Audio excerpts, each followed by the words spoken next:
नमस्कार दोस्तों, स्वागत है आप सभी का। इस वीडियो में हम 2014 में हुए मलेशिया की एक एयरलाइन MH17 के क्रैश के बारे में पढ़ेंगे, क्योंकि आजकल ये खबरों में है। मगर अब आप सोचेंगे कि 2014 में हुआ मलेशियन एयरलाइंस का क्रैश आजकल खबरों में क्यों है? क्योंकि ऑस्ट्रेलिया और नीदरलैंड्स इन दो देशों ने अभी डिसाइड किया है कि इंटरनेशनल सिविल एविएशन ऑर्गेनाइजेशन के आगे हम रशिया के खिलाफ एक लीगल एक्शन शुरू करेंगे।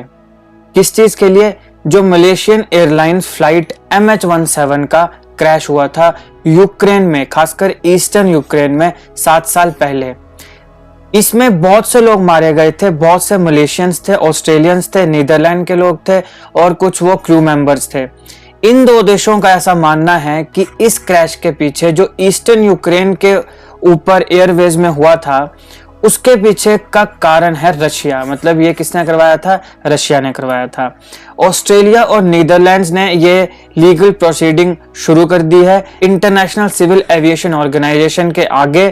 किस आर्टिकल के तहत? आर्टिकल 84 के तहत। अगर बहुत ही टफ पूछना हो तो पूछा जा सकता है। देखिए, मैक्सिमम आपसे क्या सवाल पूछा जा सकता है कि जी MH17 एयरलाइन क्रैश कहाँ हुई थी यूक्रेन में और किस देश के खिलाफ अभी प्रोसीडिंग चली है? रशिया में। लेकिन अगर भाई जैसे कोई बड़ा ही टफ बड़ा एग्जाम दे रहे हो, UPSC टाइप एग्जाम अगर आप दे रहे हैं और अगर क्वेश्चन डालने वाले ने कुछ ज्यादा टफ बनाना हो तब जाके आपको ये आर्टिकल पूछा जा सकता है। तो अगर याद रख सकते तो रखें। किसके under? Convention on international civil aviation. तो convention on international civil aviation के आर्टिकल 84 के अंडर सिविल एविएशन ऑर्गेनाइजेशन के आगे, international civil aviation organisation ICAO, इसके आगे ऑस्ट्रेलिया और नीदरलैंड्स ने रशिया के खिलाफ एक लीगल प्रोसीडिंग शुरू कर दी है, लीगल एक्शन इसके खिलाफ लेना शुरू कर दिया है, जो कि MH17 ईस्टर्न यूक्रेन में जो एयरलाइंस का क्रैश हुआ था उसमें इनका मानना है कि रशिया का हाथ है। देखिए, 2014 में Malaysia airline flight MH17 crash हुई थी ईस्टर्न यूक्रेन डोनेस्क रीजन में। इस रीजन में इस एयरलाइन का क्रैश हुआ था। ये प्लेन कहां से कहां उड़ रहा था? नीदरलैंड के एम्स्टरडैम से मलेशिया के कोलालंपुर। एम्स्टरडैम से कोलालंपुर में ये उड़ रहा था। यूक्रेन के ऊपर जब ये पहुंचा तब ये पूरा क्रैश हो गया। कहा जाता है कि जब ये प्लेन ईस्टर्न यूक्रेन के डोनेस्क रीजन के एयर स्पेस में था, जब यूक्रेन के ईस्टर्न यूक्रेन के ऊपर था, तब ये क्रैश होने का कारण जो था वो था मिसाइल अटैक। तो इसके ऊपर मिसाइल अटैक हुआ था। अब देखिए, मैंने रशिया यूक्रेन के ऊपर एक अलग वीडियो बनाई है कि इनके बीच में जो अभी एक वॉर चल रहा है उसका कारण क्या है। उसमें मैंने आपको क्रीमिया के बारे में भी अच्छे से समझाया था। मैंने यूक्रेन के ऊपर भी एक वीडियो बनाई है जिसमें मैंने यूक्रेन से जुड़े सारे इंपॉर्टेंट फैक्ट्स बताए थे। USSR के ऊपर भी मैंने एक अलग GK क्वेश्चंस बनाए हैं जिसमें सारे के सारे इंपॉर्टेंट क्वेश्चन जो आपको USSR के लिए जानना जरूरी है वो कवर किए हैं। बात करिए रशिया यूक्रेन वॉर के ऊपर, इसके ऊपर मैंने जो वीडियो बनाई थी उसमें मैंने आपको क्रीमिया के बारे में बताया था कि किस प्रकार से यूक्रेन में 2014 में एक आपस में ही एक आप कह सकते हैं कि एक सिविल वॉर की परिस्थिति थी। अब सिविल वॉर की परिस्थिति में एक तरफ वो यूक्रेनियंस थे जो प्रो यूरोपियंस हैं और एक तरफ वो यूक्रेनियंस थे जो प्रो रशियंस हैं। तो जो रशिया प्रो रशियंस हैं, कहा जाता है कि उनके द्वारा इस प्लेन के ऊपर एक मिसाइल अटैक हुआ था ईस्टर्न यूक्रेन के ऊपर। तो देखिए, when the plane was in the air space of eastern Ukraine, eastern Ukraine के जो एयर स्पेस में जब ये था तब it got hit by a missile, missile के द्वारा हिट हुआ।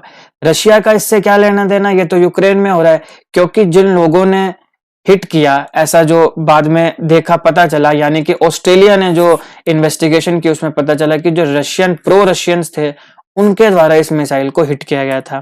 17 जुलाई 2014 को ये क्रैश हुआ था जिसमें 295 पैसेंजर्स और क्रू मेंबर्स ऑन बोर्ड ही मर गए। ठीक है, ऑन द स्पॉट वहां पे इतने ज्यादा लोगों की मृत्यु हो गई। ये जो प्लेन क्रैश हुआ था, ये MH17 प्लेन क्रैश में जितने लोग मारे गए उसमें 38 ऑस्ट्रेलियंस थे, 43 मलेशियंस थे और 196 डच नेशनल्स थे। इसके अलावा थोड़े बहुत जो बच गए वो वहां के क्रू मेंबर्स होंगे। तो इतने ज्यादा लोगों की मृत्यु हो गई थी उसी समय। अब इसमें रशिया के रोल की जब बात आती है तो कहा जाता है कि ये जो मिसाइल है ये फायर हुआ था रशिया के द्वारा। तो जैसे मैंने बताया, क्रीमिया उस समय 2014 में क्रीमिया में एक सिविल वॉर चल रहा था, जिसमें कुछ लोग प्रो यूरोपियंस थे, कुछ लोग जो थे वो प्रो रशियंस थे। तो जो प्रो रशियन सेपरेटिस्ट रेबल्स थे, उनके द्वारा ये मिसाइल अटैक हुआ था। हालांकि रशिया ने हमेशा इस चीज को डिनाई किया है। रशिया कहता है कि हमारा इससे कोई लेना देना नहीं है। लेकिन 2020 में इस पूरे के पूरे केस के ऊपर MH17 जो क्रैश था, इसके नीदरलैंड ने इसे इन्वेस्टिगेट किया और ये पाया कि MH17 प्लेन के ऊपर एक सरफेस टू एयर मिसाइल दागी गई थी, और वो किसके द्वारा दागी गई थी? प्रो रशियन रेबल्स के द्वारा। यूक्रेन में, खासकर ईस्टर्न यूक्रेन में सिविल वॉर के समय जो प्रो रशियंस थे, उन रेबल्स के द्वारा इस प्लेन पर हमला किया गया था सरफेस टू एयर मिसाइल के मदद से। तो इसके ऊपर अब ये दो कंट्रीज जो हैं, ये इंटरनेशनल सिविल एविएशन ऑर्गेनाइजेशन के आगे गई हैं कि अब आप इसको इन्वेस्टिगेट करो, या फिर रशिया को जो उसने मिसाइल दागी थी और 298 जितने लोगों को मारा है, उसकी वजह से इसके खिलाफ कार्रवाई होनी चाहिए। तो इसलिए ये क्रैश दोबारा खबरों में था। इस वीडियो में हमने इस क्रैश की पूरी पटकथा देखी और अभी ये करंट न्यूज में क्यों है ये देखा। तो यही था इस टॉपिक का एनालिसिस। आई होप आपको वीडियो अच्छी लगी हो। अच्छी लगी तो लाइक करिएगा, शेयर करिएगा, और ऐसे ही वीडियोस को देखने के लिए अभी हमारा चैनल सब्सक्राइब करिएगा। Thank you for watching.